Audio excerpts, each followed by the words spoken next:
Francis Cans, bonjour. Bonjour.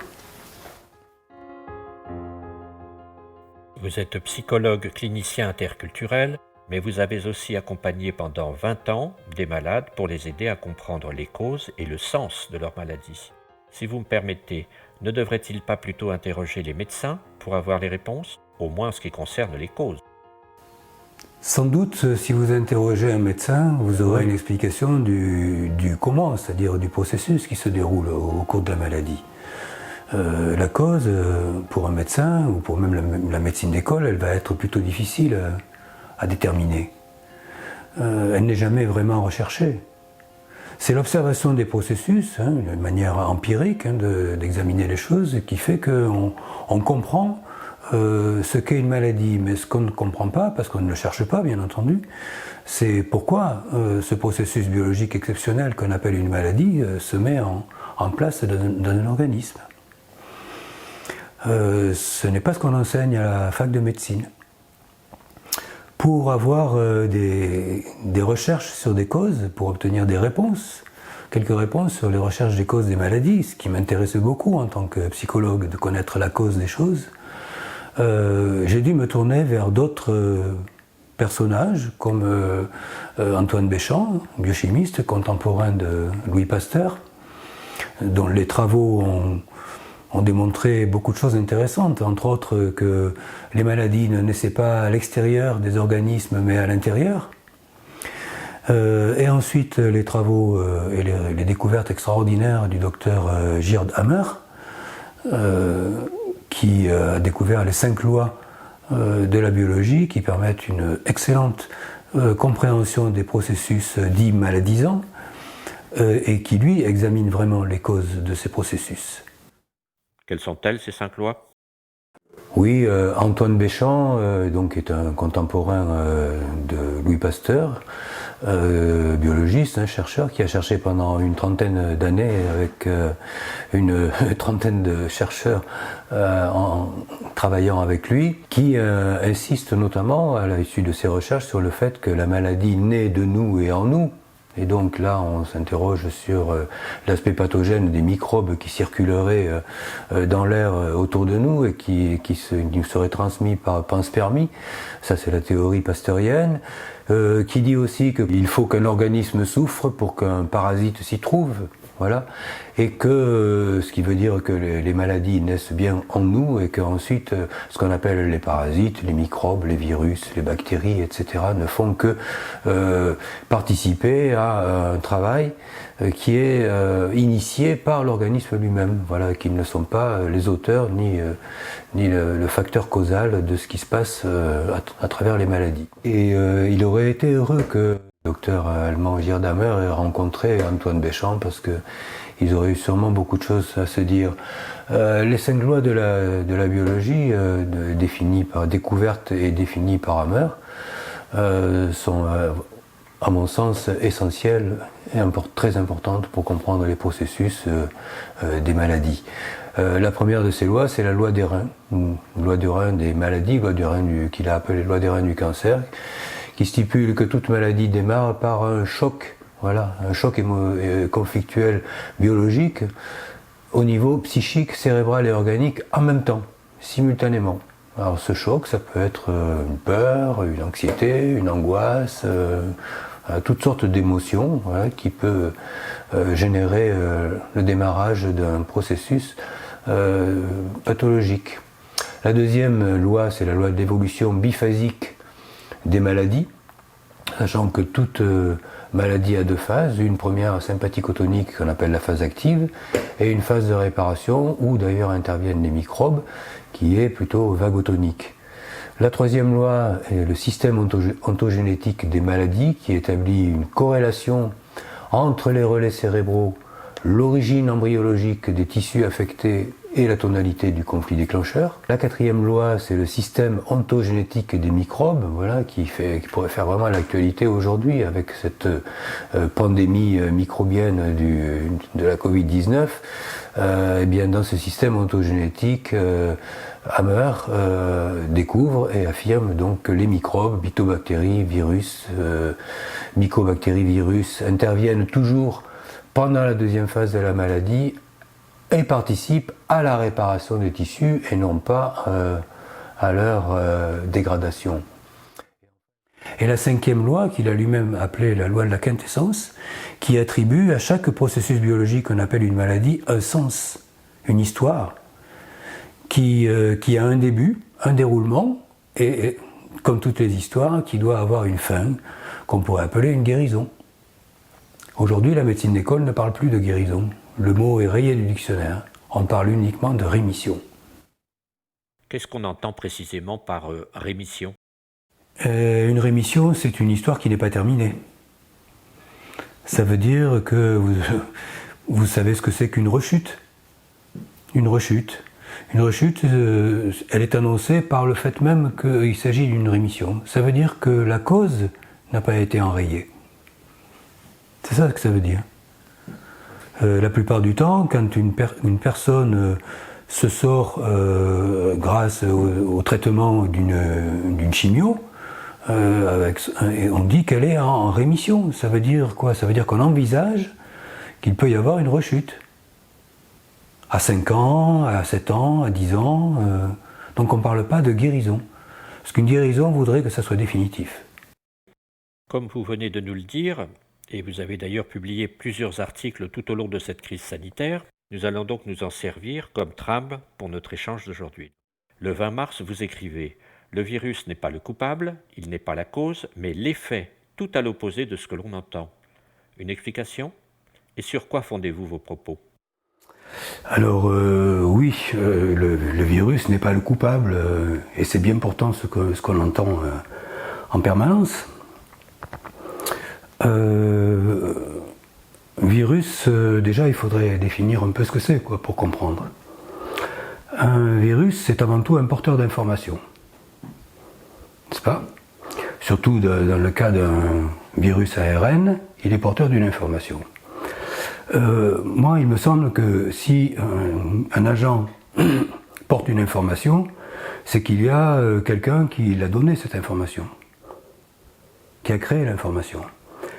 Si on s'en tient uniquement à la lecture symptomatique, qui affirme que les virus sont des germes pathogènes qui circulent dans l'air, donc qui viennent de l'extérieur, et qui portent une information avec une... Ça suppose une intention derrière, puisque aujourd'hui on dit que quand même que les virus sont pathogènes en général. Et si c'est pathogène, c'est qu'il y a une intention malfaisante derrière. Et tout ça est rempli de mystère, au fond. On observe un phénomène, mais on est incapable aujourd'hui de dire qu'est-ce qui fait que ce messager véhicule cette information. Il y a pourtant nécessairement un donneur d'ordre. Et de ce que j'ai compris au cours des nombreuses années de recherche que j'ai fait, c'est que le donneur d'ordre n'est ni plus ni moins que le sujet lui-même. En tout cas, pas nécessairement ce qu'il pense, ni ce qu'il croit, mais sûrement ce qu'il ressent. Notre cerveau, de même que notre organisme, ne sont pas réceptifs aux pensées.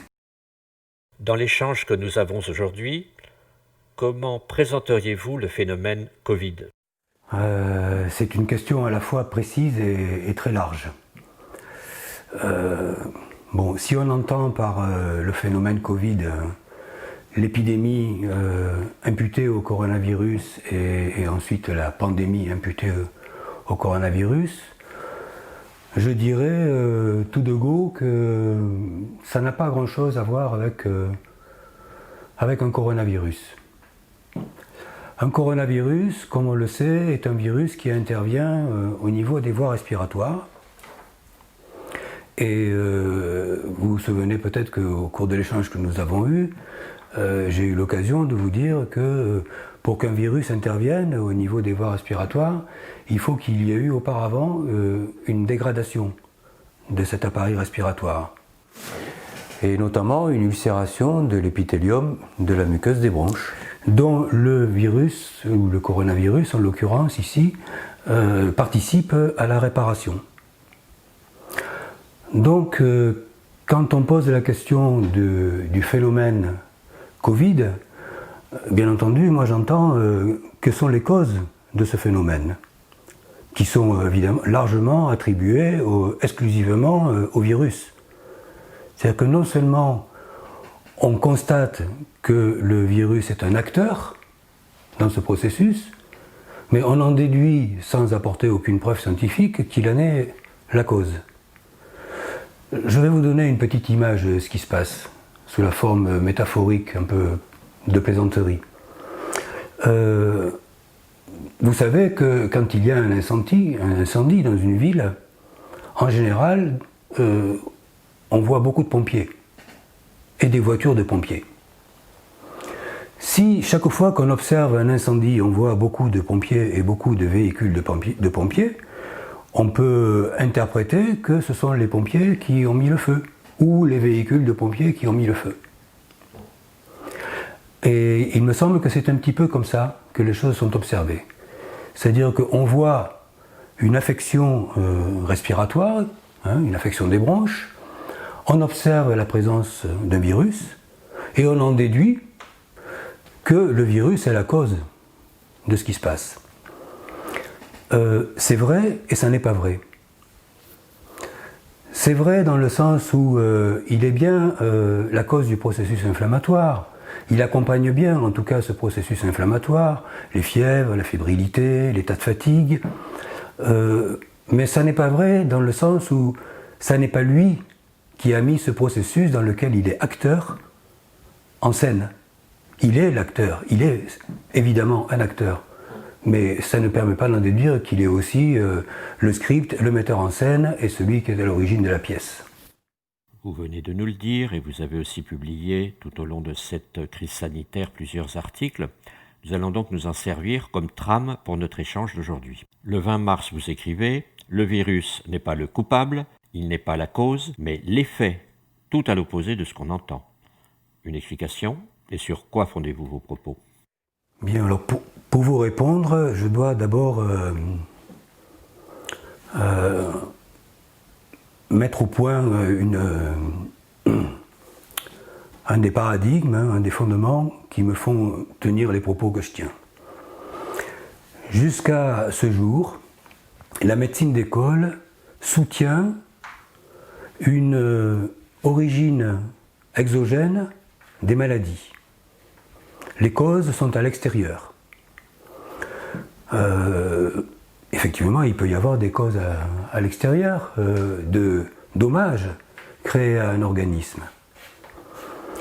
Mais c'est vrai dans le cas où il y a des inondations, des incendies, des tremblements de terre, un accident de voiture, une balle de fusil, où il y a effectivement facilité à identifier un agent extérieur. Mais dans le cas des maladies, ça n'a jamais vraiment été vérifié.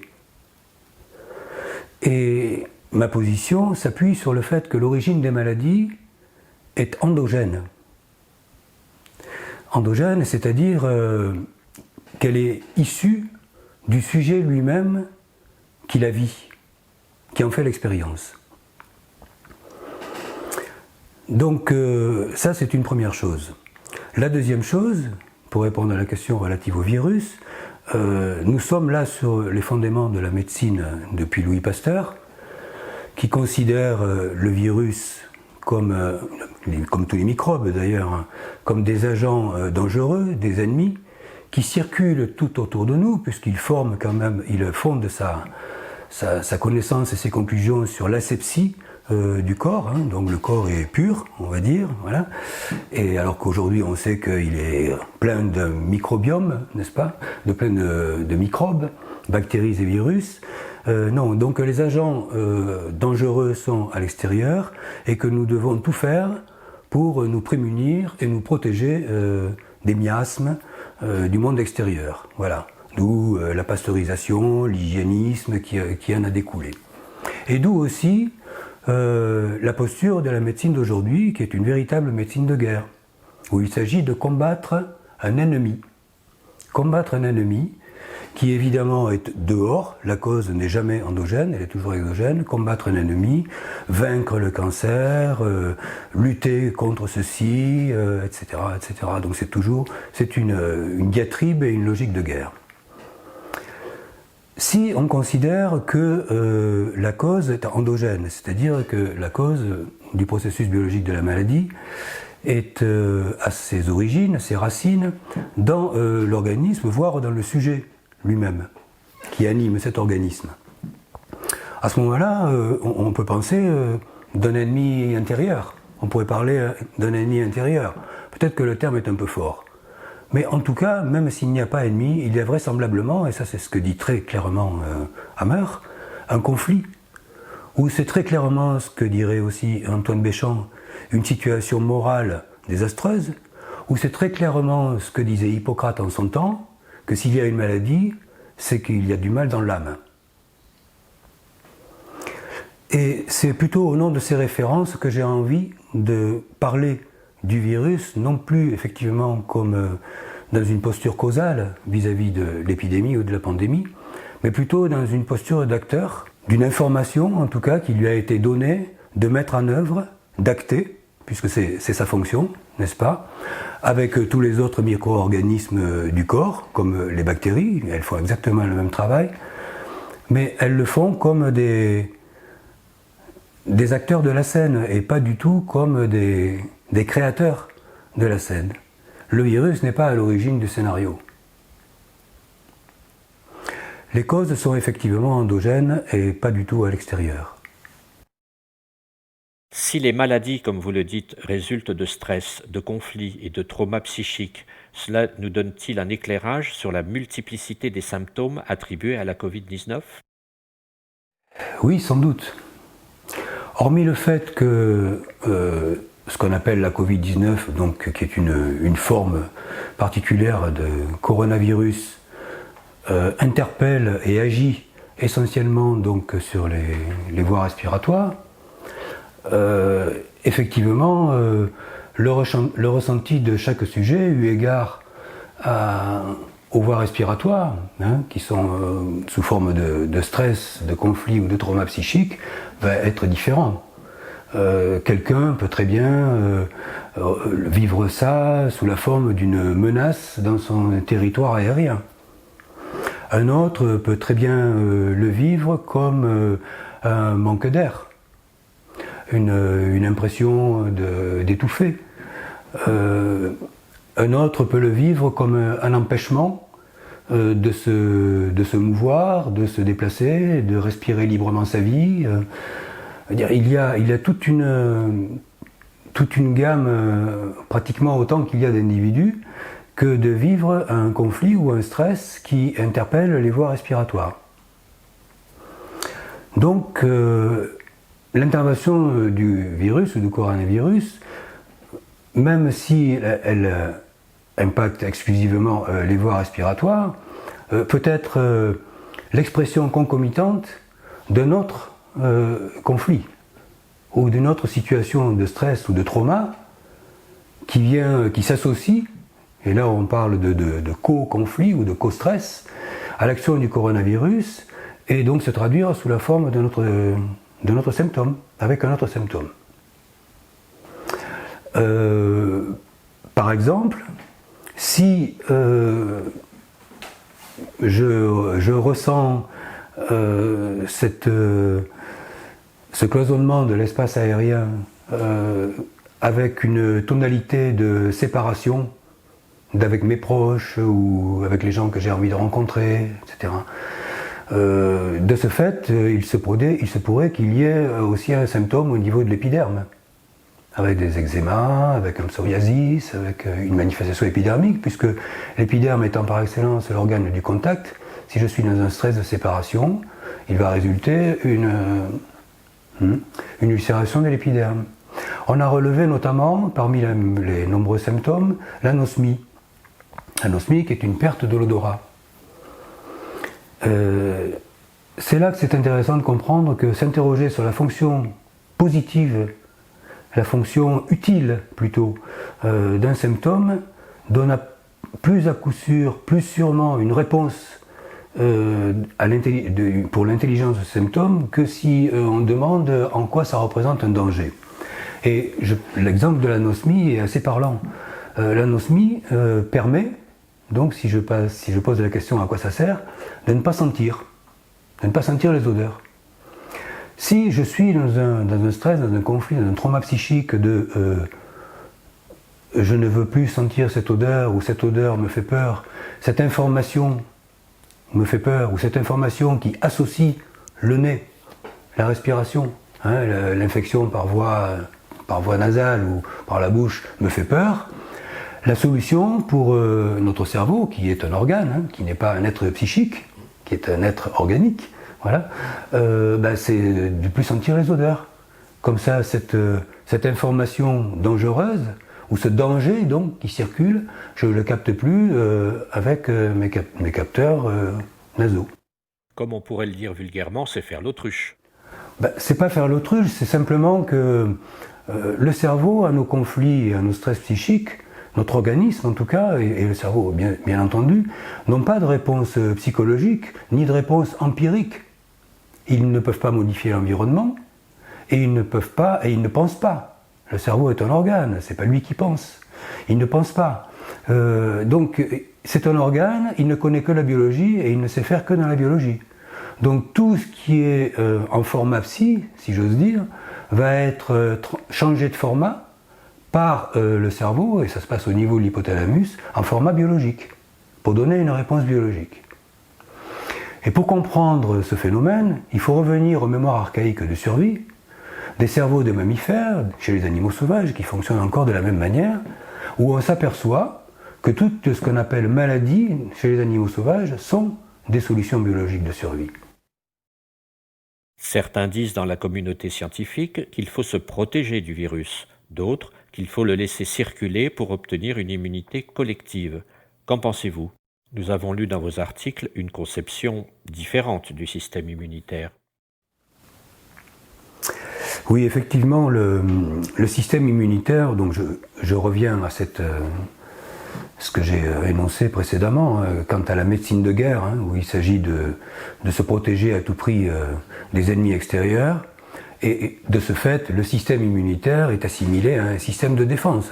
Voilà, on reste exactement dans la même logique. Ce sont les petits soldats, d'ailleurs on ne se gêne pas pour les appeler comme ça, lymphocytes, etc., qui sont là, macrophages, qui sont là pour lutter contre l'agent ennemi extérieur qui vient envahir le beau château intérieur, aseptisé. Donc, c'est juste que la représentation du système immunitaire, elle est simplement à l'image, elle découle de cette représentation de la santé, du rapport à l'environnement, du rapport de l'organisme à l'environnement, de l'idée qu'on se fait d'une maladie, c'est-à-dire comme quelque chose de mal. D'ailleurs, ça s'appelle une maladie, voilà. Alors que nous aurions plutôt tendance à le rebaptiser comme un processus biologique d'exception. On n'est pas dans l'homéostasie, on n'est pas dans la physiologie, on est bien dans un processus biologique d'exception, mais rien ne nous a jamais dit, de manière inéluctable, que c'était quelque chose de mal. Ça, c'est la vision toute pasteurienne de la maladie et de la santé. Donc pour en revenir à votre question, au système immunitaire, d'abord, le système immunitaire effectivement pourrait être considéré comme un système de défense, mais moi j'aurais plutôt envie de dire un système de régulation, plutôt que de défense. Le système qu'on dit immunitaire, en fait, a trois fonctions. La première, c'est de capter de l'information. Les virus et les anticorps, les virus et le système immunitaire fonctionnent non pas l'un contre l'autre, mais ensemble. Au niveau des plaques de Peyer, qui sont remplies de lymphocytes et de macrophages, n'est-ce pas ? Il y a cette barrière qui est censée arrêter les agents dits infectieux qui pourraient pénétrer. Or, ces mêmes protecteurs et soldats laissent eux-mêmes entrer des agents microbiens à l'intérieur de l'organisme, alors qu'ils sont porteurs d'un programme qui va générer justement un programme biologique d'exception qu'on appelle une maladie. Et ces cellules qui laissent pénétrer, on les appelle les cellules M, M comme mystérieuse. Parce qu'en fait, pourquoi mystérieuse? Parce qu'on ne comprend pas que des cellules qui sont censées assurer le système immunitaire du corps laissent entrer des agents qu'on dit infectieux. Bon, donc d'abord c'est la captation d'informations. C'est un petit peu comme si, à la porte d'entrée, l'information qui va circuler, qui est véhiculée par le virus, va être utile ou pas. C'est comme un messager qui frappe à une porte. Il porte une information utile ou il ne porte pas une information utile. S'il porte une information utile, il entre. S'il porte une information inutile, il n'a pas lieu d'entrer. Mais s'il porte une information utile, elle est donnée par qui? La notion d'utilité de cette information. Elle est donnée par l'organisme lui-même. Est-ce que les cellules de tel organe, de tel tissu, ont besoin à un moment donné de cette information pour pouvoir subvenir à un travail de réparation de tissus dégradés, par exemple? Donc c'est la première fonction du système immunitaire, ça va être de capter des informations. La deuxième, c'est de réguler l'action virale. C'est-à-dire de faire en sorte que l'action des virus et des bactéries ne soit pas trop exubérante pour ne pas créer de dommages collatéraux. Vous voyez, si vous avez 100 ouvriers sur un chantier qui n'en nécessite que 10, vous voyez la pagaille que ça représente. Ça devient très très difficile à gérer. Donc, ce sont des gestionnaires de la période de crise, voilà, qui est constituée par l'inflammation, la fatigue, les fièvres, etc. Voilà, ce qui est la deuxième fonction du système immunitaire. Et la troisième, c'est à proprement parler celle de l'immunité, c'est-à-dire que le système immunitaire conserve en mémoire cet événement, ce qui s'est passé, cette intervention virale, ce tissu qui a été dégradé. Pourquoi? Eh bien parce que quand c'est une des performances du vivant, ça, c'est de conserver en mémoire des solutions qui ont été gagnantes une fois, pour ne pas avoir à en réinventer une chaque fois que le problème va se reproduire. Et ça s'appelle l'immunité, et ça c'est la fonction mnésique du système immunitaire qui va ensuite savoir exactement où aller chercher la solution quand le problème se représentera. Dès le début du confinement, vous avez publié un article sur ses conséquences. Il semble que la suite vous ait donné raison, avec ce que les médecins ont appelé 2 mois plus tard le syndrome post-Covid. De quoi s'agit-il? Alors oui, moi je ne l'avais pas appelé le syndrome post-Covid, puisque je parlais des conséquences du confinement. Et je me suis aperçu que ce que j'avais énuméré comme conséquence du confinement a été ensuite identifié par beaucoup de médecins qui ont vu leur salle d'attente envahie par une multitude de patients présentant des symptômes extrêmement divers et variés.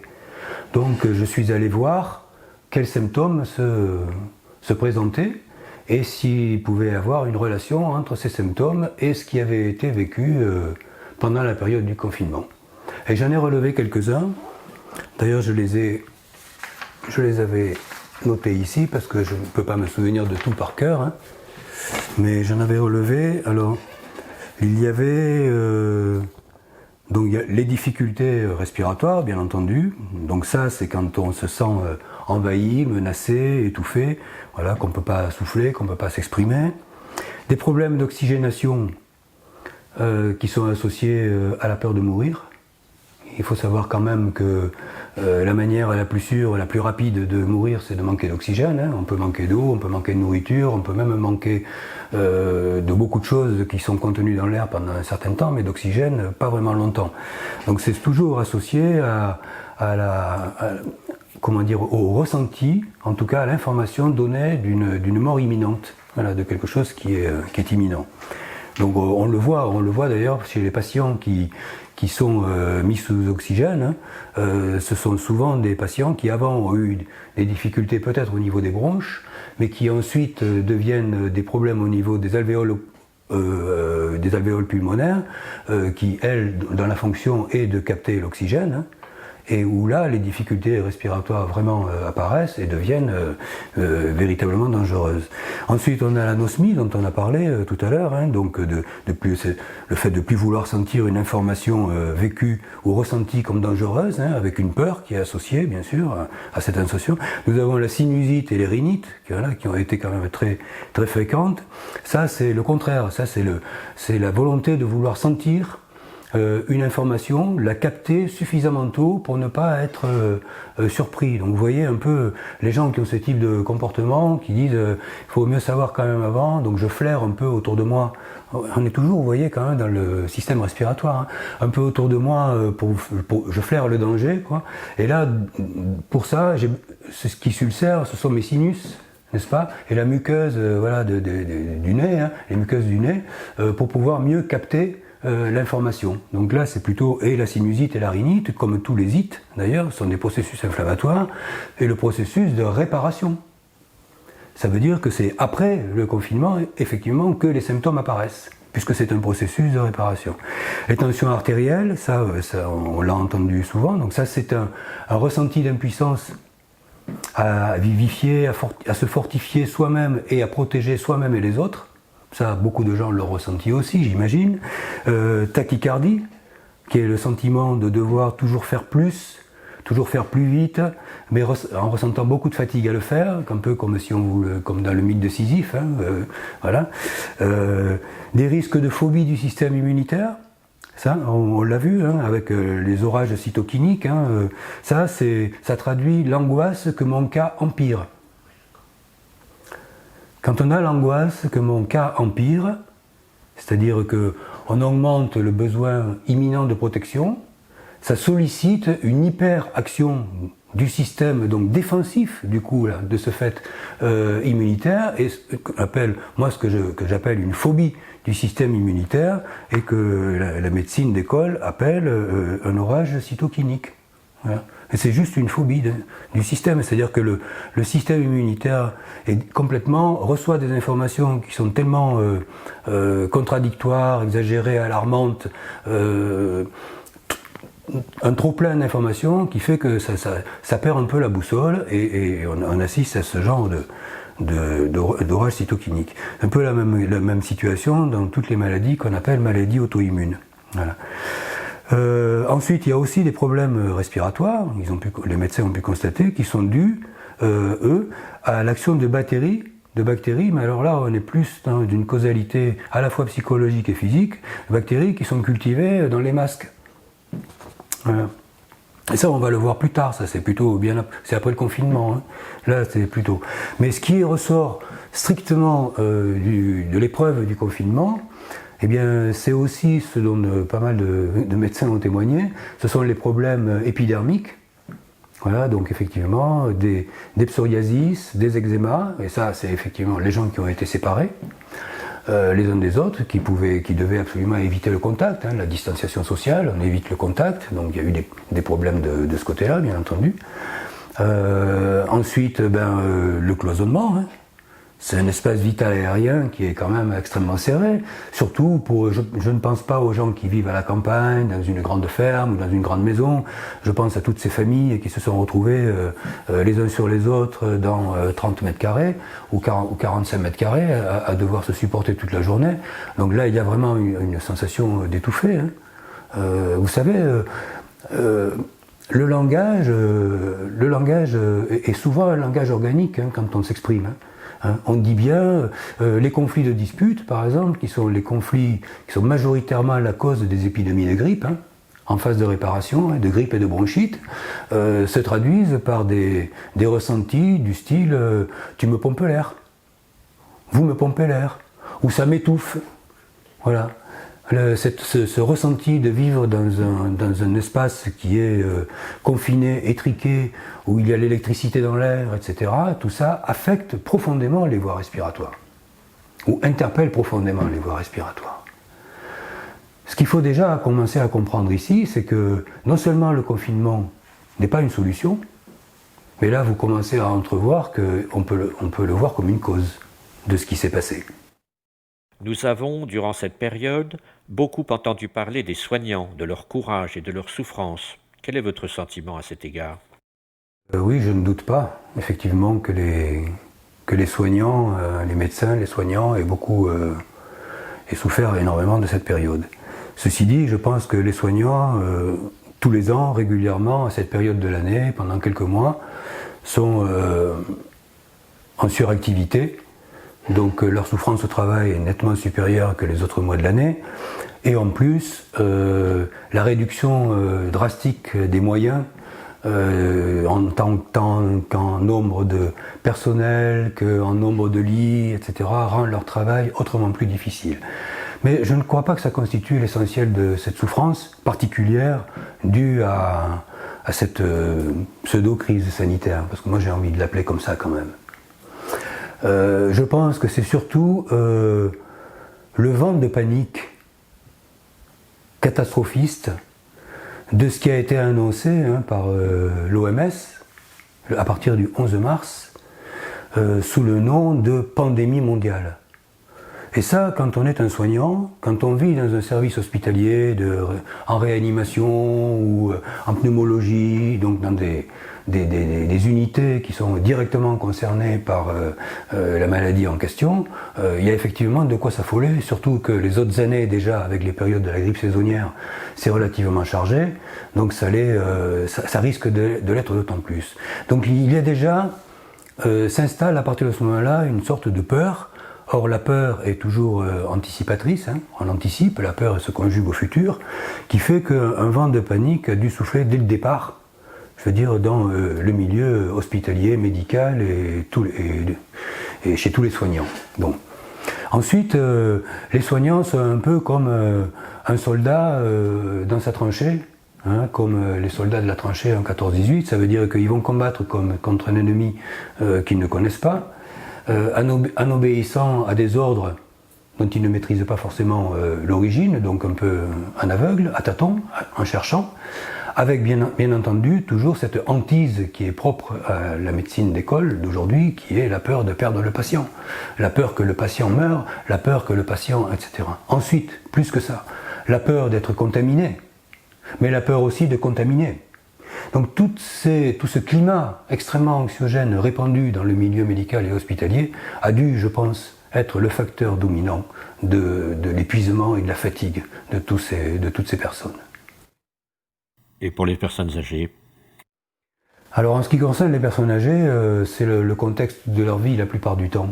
À la fois le contexte de leur vie propre, en ce sens que ce sont des personnes âgées, voilà, qui peuvent être elles-mêmes déjà porteuses de maladies, voilà, il y a un facteur de comorbidité souvent.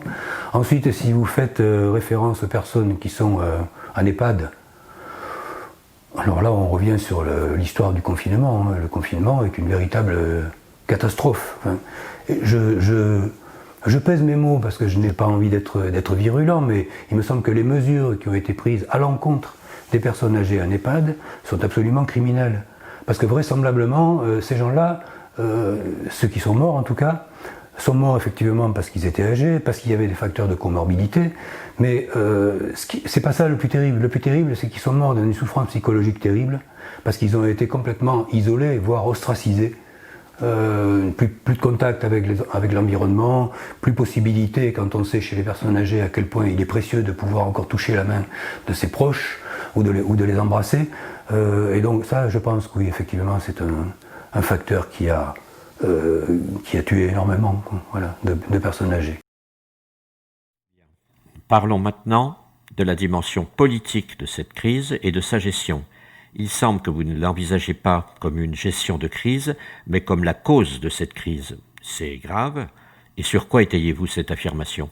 Alors, la première chose qui m'a mis la puce à l'oreille, si j'ose dire, c'est l'observation que j'ai pu faire de la corrélation qu'il y avait entre l'annonce faite par l'OMS le 11 mars 2020 et le pic de personnes en réanimation et de décès qui s'est produit dans les jours qui ont suivi, sur une période d'une quinzaine de jours qui marque la période entre le 15 mars et la première semaine du mois d'avril. Et cette corrélation m'a fait souvenir d'une chose, c'est que l'OMS n'était pas à son premier coup, puisque vous vous souvenez peut-être qu'en 2009, nous avons eu droit exactement à la même chose, l'annonce d'une pandémie mondiale avec la grippe H1N1. qui a été à l'origine d'une commande de la plupart des gouvernements dans le monde de millions et de millions de doses de vaccins qui finalement n'ont servi à rien. Et oui, ça m'a vraiment interpellé. Je me suis dit, on dirait H1N1 bis, mais peut-être qu'à ce moment-là, il y avait un peu plus d'organisation en amont pour éviter le fiasco, si on peut parler de ça, puisque en fait c'était tant mieux, hein, au bout du compte, de cette pandémie de la grippe H1N1. Et à force de fouiller, de chercher des informations, et je me suis quand même rendu à l'évidence que s'il y avait cette corrélation entre le pic de décès en référence à tout ce que je vous ai dit avant, les conflits, les stress, l'anxiété, etc., de décès et de situations de détresse, après l'annonce d'une pandémie mondiale par l'OMS, la corrélation causale, c'est-à-dire de cause à effet, entre cette déclaration de l'OMS et ce qui s'est passé ensuite dans les hôpitaux avait du sens.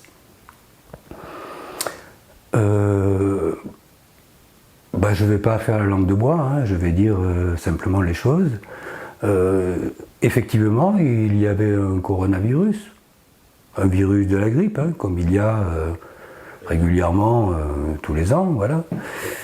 Pour des raisons, alors là, ça serait peut-être, je ne veux pas rentrer trop dans le détail, mais les conflits qui interpellent les voies respiratoires, les situations de stress qui interpellent les voies respiratoires, ont lieu un petit peu partout dans le monde, pour la simple raison que ce sont des conflits qui concernent toute l'humanité, toute culture confondue. Hein. Les menaces du territoire aérien, qui ne connaît pas ça, dans quelle culture, dans quelle civilisation, on ne connaît pas ça. On connaît ça partout. Donc c'est justifié que ce stress ou ce conflit à dimension collective, voire humaine, ait des répercussions sur le plan humain, ce qui peut aussi expliquer le phénomène de la pandémie. Parce que si les virus, eux, ne circulent pas tant que ça, contrairement à ce que pense la médecine d'école, l'information, elle circule très bien. Et comme le virus n'est jamais qu'un porteur d'information, on pourrait dire que s'il y a contagion, c'est plutôt contagion d'information que contagion virale. Mais là où je veux en venir, c'est que de ce fait, si je n'impute pas la pandémie, ou le phénomène pandémie, et surtout les conséquences, donc tous les décès qui ont eu lieu au virus, eh bien, moi j'ai plutôt envie de l'imputer à l'instrumentalisation qui a été faite de cette épidémie, somme toute banale, on va dire, qui a tellement forcé et grossi le trait, que ça a créé une véritable avalanche de panique, de peur, de la création d'un climat fortement anxiogène, qui lui est très certainement à l'origine des cas graves, c'est-à-dire de l'aggravation de ces phénomènes de réparation portés par le virus. Alors, ce ne serait donc pas tant ce virus qui a fait du mal, mais bien la gestion de ce qu'on appelle crise sanitaire qui est responsable de tous ces dégâts. Oui, et encore, le mot gestion ne me convient pas. Parce que pour dire gestion d'une crise, il faudrait reconnaître en amont qu'il y a eu une véritable crise sanitaire. Or, il n'y en a pas eu jusqu'à ce que l'OMS déclare la pandémie mondiale. Parce que jusqu'au 11 mars, si vous regardez les courbes, vous vous apercevez qu'il ne se passe pas grand-chose, sinon rien de plus que lorsqu'il y a une période de grippe, voilà, qui se produit généralement après les fêtes. Voilà, souvent après les fêtes et période de grippe. Donc la corrélation est forte quand même entre cette annonce qui diffuse un climat anxiogène quand même sur l'ensemble de la planète et dans toutes les communautés humaines et les pics de décès et d'aggravation en tout cas des symptômes à ce moment-là. Mais les chercheurs, les scientifiques, pourquoi ne le voient-ils pas ? Alors oui, la question est très bonne. Pourquoi les scientifiques et les chercheurs ne le voient pas ? Ils ne le voient pas parce que on ne peut avoir que les réponses aux questions qu'on se pose. Et les scientifiques ne se posent pas la question de chercher la causalité d'une maladie virale ailleurs que dans le virus. Donc à partir du moment où un organisme qui s'appelle quand même l'Organisation mondiale de la santé, qui est composé de gens qui sont supposés être des scientifiques, des experts dans le domaine de la santé, annonce une pandémie mondiale, pourquoi voulez-vous que celui qui a été formé à la faculté de médecine à l'école pasteurienne en doute? Donc il ne se pose pas la question. Ça n'est pas de la mauvaise volonté ou du mauvais esprit ou une forme de déni, c'est simplement que sa façon de penser, sa manière de penser et d'envisager les épidémies et les maladies est telle qu'il ne peut pas envisager que l'Organisation mondiale de la santé raconte des salades. Donc les scientifiques et les chercheurs, et je ne mets pas en doute leur honnêteté, bien entendu, hein, et la sincérité avec laquelle ils font leurs recherches, mais encore une fois, on voit même à travers un microscope électronique que la traduction de l'hypothèse qu'on veut y voir. Vous dites, il y aura bien une seconde vague, mais elle ne sera pas ce qu'on en pense. Rien à voir avec la Covid-19. De quelle cause sera-t-elle donc l'effet? Alors oui, bien sûr qu'il y aura, malheureusement, il va y avoir une seconde vague. Et évidemment, ce n'est pas la seconde vague qui nous est annoncée, c'est-à-dire imputable au coronavirus. Évidemment, ce virus, il fait comme tous les ans, hein, comme tous les virus, c'est-à-dire que il s'atrophie en termes d'action et d'efficience au fur et à mesure que le temps passe, comme dans toutes les épidémies chaque année. Donc il ne peut en aucun cas s'agir d'une seconde vague de Covid-19.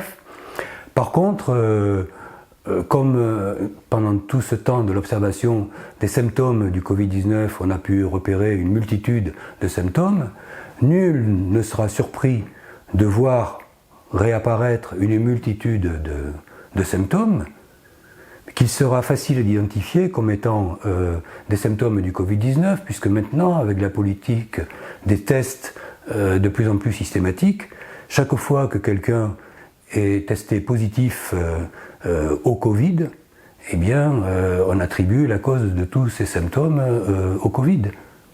Il faut quand même savoir que pendant toute la période de cette épidémie de Covid-19, on voit pratiquement plus de morts de cancer, pratiquement plus de morts de maladies cardiovasculaires, il y a très peu de grippe saisonnière, l'influenza, hein, la grippe qu'on voit, voilà.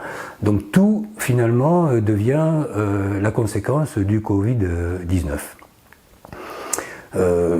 Bon, après il y aura une deuxième vague, évidemment. Il y en aura une, puisque ce sont ceux-là même qui l'annoncent, qui la créent.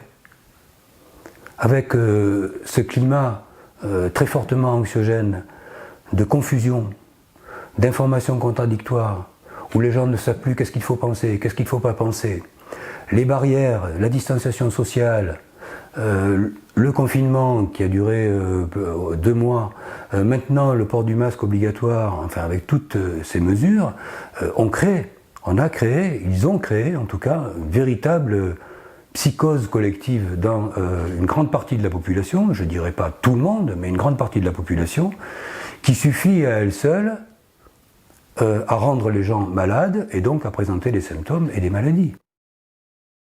C'est-à-dire que ce qui peut contribuer à renforcer les phénomènes de stress, ce sont tous ces chiffres annonçant chaque jour plus de nouveaux cas, sans jamais préciser ce qu'on entend par cas. Tout à fait, là il y a plus qu'un abus de langage. Assimiler les résultats d'un test qui en plus, dont les résultats sont extrêmement amplifiés chaque fois à un cas, sachant qu'un cas, quand on parle d'un cas, en général, on parle de quelqu'un qui est malade. Hein. Même dans le langage courant, quand on dit de quelqu'un c'est un cas, il n'est pas dans la normale, voilà, n'est-ce pas? C'est quelqu'un qui n'est pas normal. Donc on en déduit au fait que quelqu'un présente, on va dire quoi, un fragment d'ARN, un fragment de virus, voire un virus mort à l'issue d'un test, comme étant un cas, c'est-à-dire quelqu'un qui est annoncé comme malade.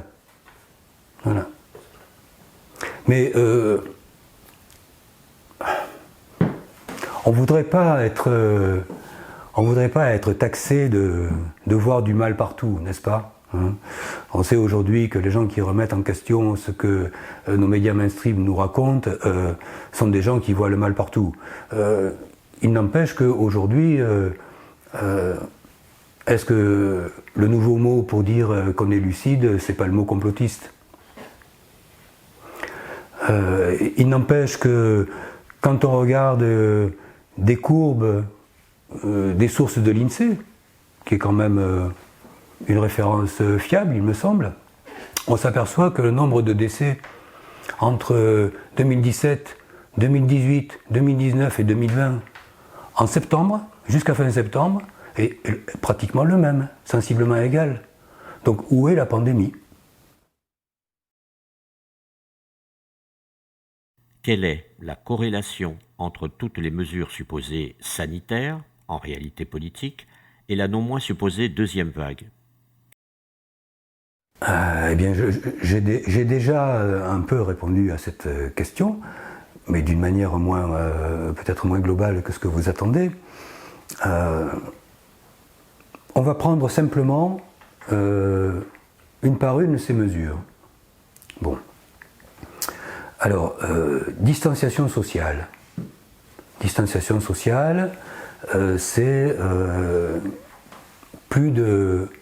ça veut dire une diminution de l'expression verbale, orale, qui permet quand même l'essentiel de la communication entre les êtres humains. On est bien d'accord ? Oui, le langage corporel. Voilà. Or, en langage biologique, l'expression, c'est l'expiration. C'est-à-dire quand on parle, on expire. C'est-à-dire que le bol d'air est toujours associé, en tout cas chez les êtres humains, à une expression.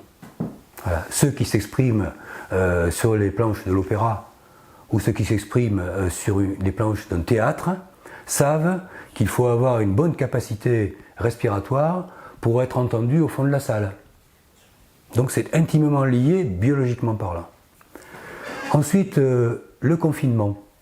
Confinement, ça veut dire quoi ? Espace aérien étriqué. Confinement, ça ressemble un peu à enfermement. Ça veut dire vivre dans une atmosphère en étant les uns sur les autres, où il va y avoir une multitude de conflits, de disputes, entre autres, des conflits interhumains, où on se gueule dessus, où on a l'impression de se marcher les uns sur les autres, de se pomper mutuellement l'air. On est bien d'accord. Quelle autre mesure ? Port du masque obligatoire. Port du masque obligatoire, quand vous mettez un masque sur votre bouche et sur votre nez, qui sont les deux appareils dont vous disposez pour respirer, préférentiellement le nez et un petit peu aussi la bouche, du coup vous respirez quand même moins bien avec un masque sur le nez et sur la bouche que sans masque.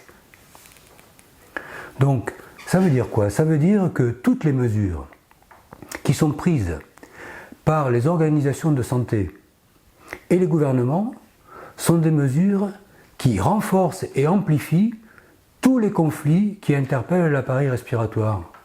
Quelle est la bonne réponse pour résoudre une pandémie qui affecte essentiellement les voies respiratoires ? Vous comprenez ce que ça veut dire ? Ça veut dire quoi ? Ça veut dire que non seulement les mesures prises par les organisations de santé, les conseils scientifiques et les politiques ne sont pas des décisions qui vont améliorer la santé des populations, mais au contraire des décisions qui vont aggraver la santé de la population et éventuellement, effectivement, créer une deuxième vague. On peut se demander pourquoi. On sent quelque chose de malsain quand même dans ces décisions et dans ces postures politiques, si on analyse vraiment les choses. Il semblerait qu'ils encouragent, c'est la raison pour laquelle je vous dis, bien sûr que la deuxième vague qu'ils ont annoncée va arriver, ils y tiennent, on a vraiment le sentiment qu'ils y tiennent à cette deuxième vague, mais il n'y a pas de mal à ce qu'ils la voient venir, puisqu'ils la créent de toutes pièces. Les politiques? Les politiques, les organisations sanitaires et probablement peut-être aussi, quand même, faut pas perdre de vue que l'OMS, l'Organisation de la Santé, existe grâce aux subsides des multinationales, des industries pharmaceutiques, de certaines fondations créées par des milliardaires. Donc on ne peut pas éliminer quand même tous les conflits d'intérêts qui traversent cette organisation. Bon, revenons au virus. S'ils ne sont pas contagieux, pourquoi y a-t-il des épidémies et des pandémies? Quelle est votre explication par rapport aux contagions? Si, il y a des contagions, mais pas des contagions virales. Ce qui est contagieux, je crois que je l'avais évoqué déjà auparavant, c'est l'information. L'information, elle, est contagieuse. Et à une même information, il y a très souvent la même réponse biologique. Parce que quand même, nous sommes tous constitués de la même manière, biologiquement parlant. Nous sommes tous des mammifères. Nous avons tous des cerveaux dont l'histoire est l'histoire des cerveaux de mammifères. Donc nous avons forcément les mêmes réponses biologiques. Et donc c'est ça qui explique une contagion. Mais vous savez, les contagions, c'est pas seulement au niveau des maladies. Vous voyez, il y a aussi dans le monde des contagions de mouvements sociaux. Vous voyez un mouvement social se déclarer dans un pays, et puis maintenant, en plus, avec la médiatisation, la mondialisation et la diffusion très large de l'information, oui, il y a effectivement une contagion de l'information. Il y a 1000 ans en arrière, s'il y avait eu une épidémie de grippe en Chine, il aurait fallu combien de mois aux gens qui faisaient le commerce entre la Chine et l'Europe pour annoncer qu'il y avait une épidémie en Chine. Elle serait déjà passée depuis déjà longtemps. C'est-à-dire, en fait, le fait que la temporalité liée à la circulation des informations se soit considérablement accélérée, tous les phénomènes qui sont donc les stress, les conflits, les angoisses, les climats anxiogènes, etc., est véhiculé aussi à très grande vitesse. Remarquez une petite chose, un petit détail. L'anosmie, par exemple, est un symptôme qui n'a pas apparu en Chine. L'anosmie est apparue plus tard. C'est-à-dire que l'anosmie est apparue au moment où la pandémie mondiale a été déclarée. C'est-à-dire au moment où l'information au coronavirus a été pressentie comme un danger pour la planète entière.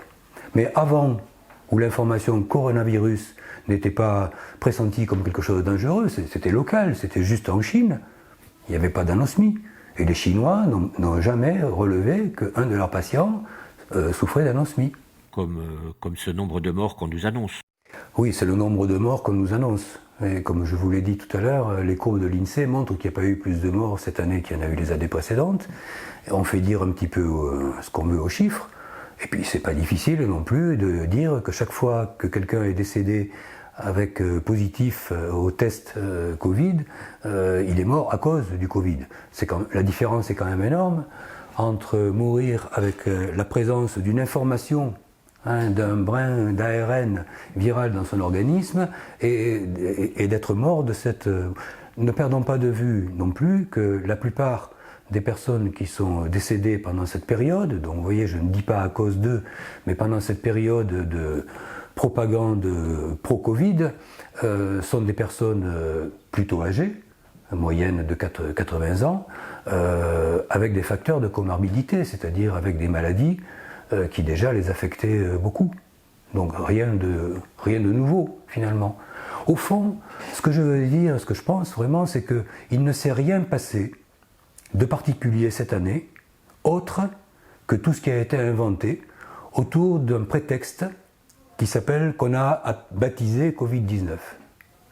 Nous avons eu affaire à un virus de la grippe, donc un virus qui intervient au niveau des bronches, plus particulièrement au niveau de la muqueuse, de l'épithélium des bronches.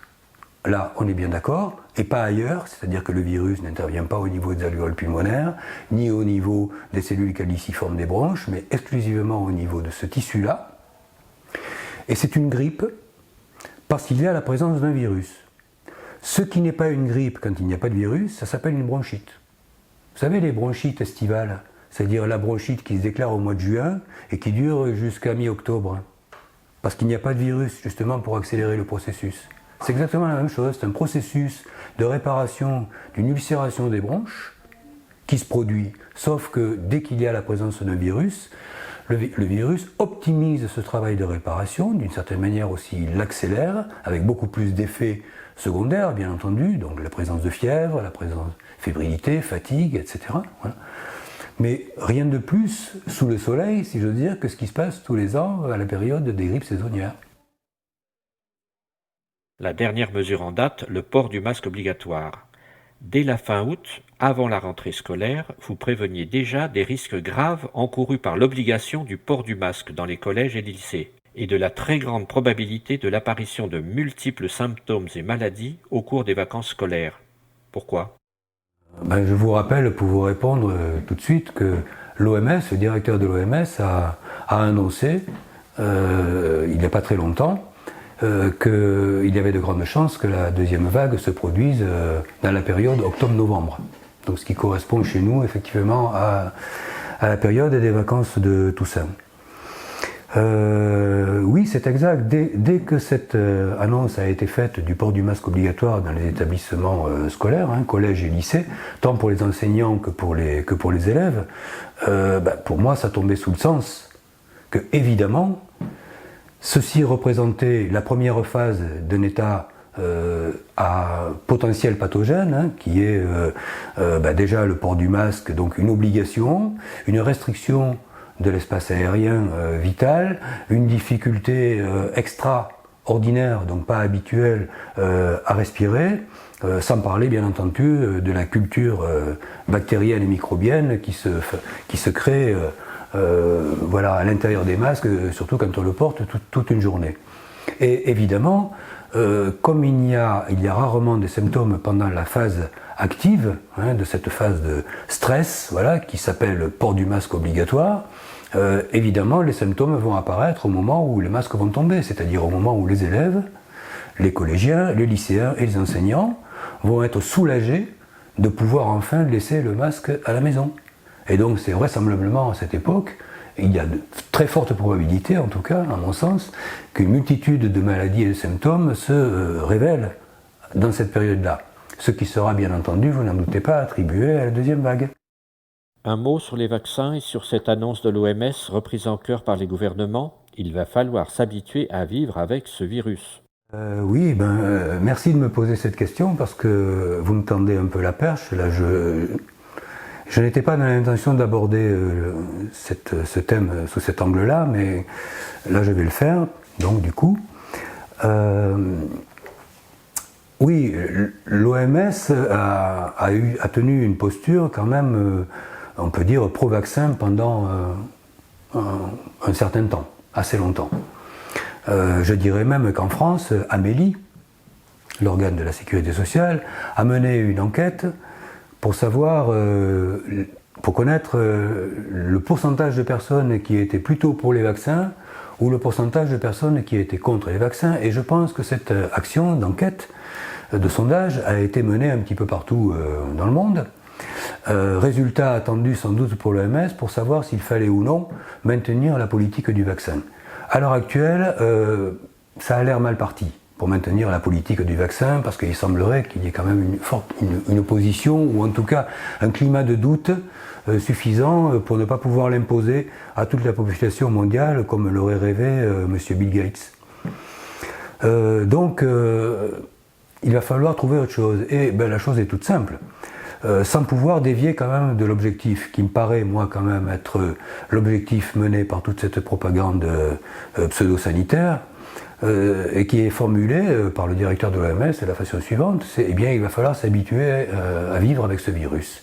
Donc ça veut dire déjà que ces scientifiques ou pseudo-scientifiques prétendent savoir combien de temps un virus va se manifester, ce qui est épidémiologiquement impossible, on ne peut pas prévoir à l'avance combien de temps il va se manifester, mais quand même on peut sous-entendre une intention, sachant tout ce qu'a impliqué comme mesure la présence de ce virus. Ça veut dire que s'il faut s'habituer à la présence de ce virus, ça sous-entend qu'il va falloir s'habituer à toutes les mesures qui ont été prises eu égard à la présence de ce virus pour s'en protéger. Toutes les mesures liberticides auxquelles on assiste aujourd'hui.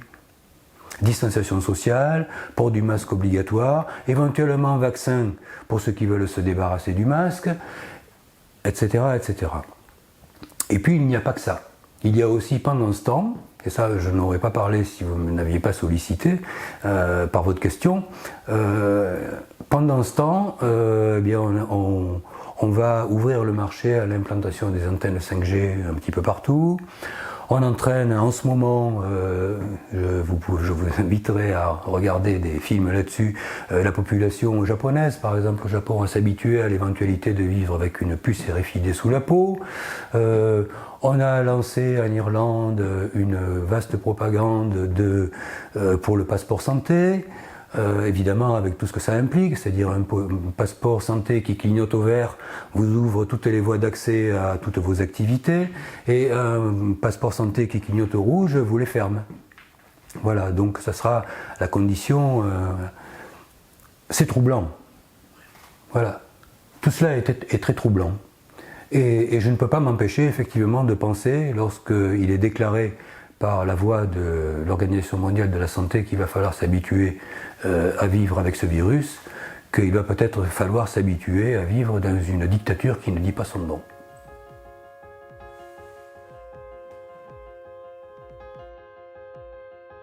Les codes biologiques de la liberté, respirer ou mourir.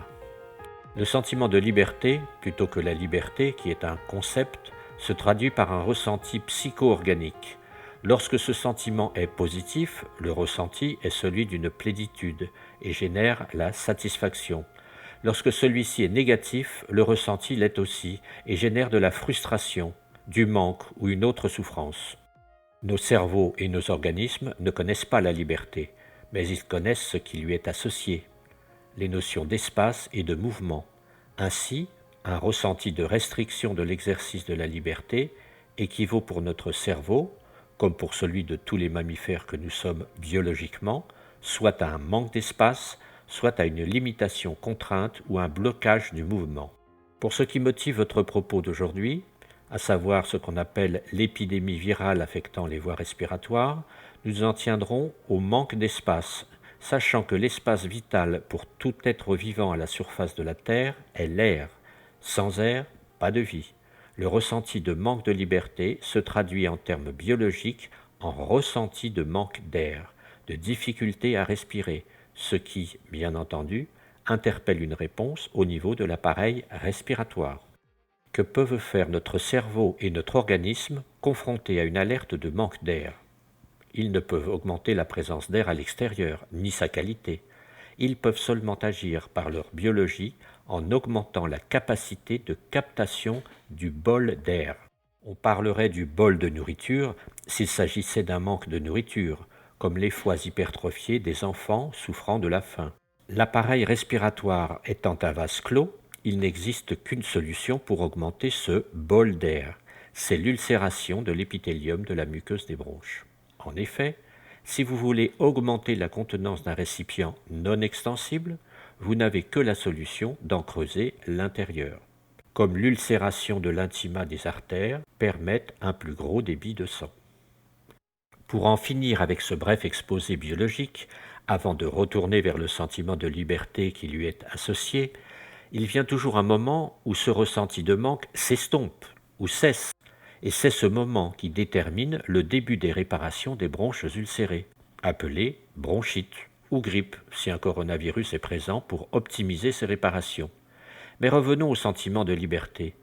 Depuis le début de cette épidémie, les restrictions et les contraintes sur la liberté et sur l'espace vital aérien se succèdent et se multiplient.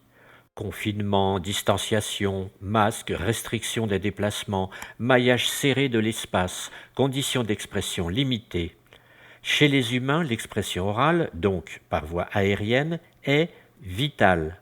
Sentiment d'être surveillé, contrôlé, etc. Tous ces stress et ces contraintes mettent nos cerveaux et nos organismes en alerte et les invitent à la création d'une fonction turbo, extra-physiologique, qui rompt avec l'homéostasie pour pallier ces manques aériens vitaux. Ainsi, les autorités sanitaires, OMS et consorts, les gouvernements, avec la puissance des médias par leur posture et leurs décisions, augmentent sans cesse les causes à l'origine des affections respiratoires et de bien d'autres maladies. Bien sûr, il y a tout lieu de croire que la propagande à propos de la deuxième vague risque fort d'aboutir, puisque ce sont ceux-là même qui l'annoncent qui en créent les conditions. Un crime organisé contre l'humanité ? Ainsi que vous l'avez annoncé dans votre précédent article, on peut s'attendre, comme on vient de l'entendre de la bouche du directeur de l'OMS, à une recrudescence de maladies et de symptômes divers à partir de la Toussaint. En France, lorsque les élèves et les enseignants seront soulagés de poser le masque, et ailleurs pour d'autres raisons.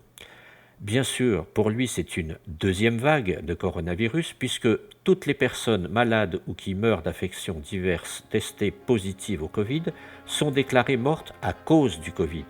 Cependant, la plupart de ces cas seront à attribuer plus au climat anxiogène et confus entretenu depuis des mois. En conclusion, cette pandémie ressemble à s'y méprendre à une vaste manipulation dont la finalité apparaît de plus en plus évidente. Restriction drastique des libertés pour contrôle mondial des populations avec leur consentement, comme en Chine. C'est moins coûteux qu'avec la force armée et plus discret. Francis Cans, le 18 septembre 2020.